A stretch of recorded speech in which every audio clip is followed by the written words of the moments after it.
Hi friends, kitchen clean பண்ணிட்டேன் பாருங்கள்.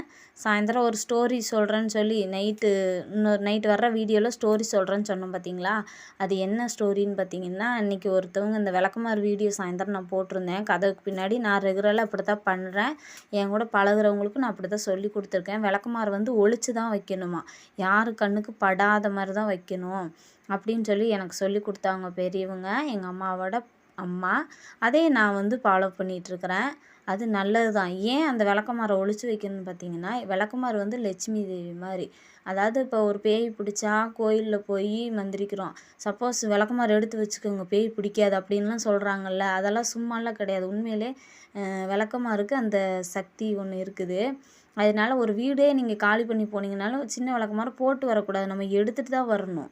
அது ரொம்ப கட்டையாகி ஒன்றுமில்லாமல் போகிறப்ப தான் நம்ம அதை தூர போட்டு வேறு விளக்குமாறு வாங்கி வைக்கணும். அது மாதிரி விளக்குமாறு அம்மா வீட்டில் வந்து சீதனமாக கொடுக்க மாட்டாங்க. ஏன் அப்படின்னு பார்த்தீங்கன்னா, விளக்குமாறு வந்து கொடுத்தோம் அப்படின்னா அம்மா வீட்டில் இருக்கிறது ராசி போயிருன்னு சொல்லி தான். அதே மாதிரி விளக்குமாறு யாருக்கும் நம்ம வாங்கியும் கொடுக்கக்கூடாது.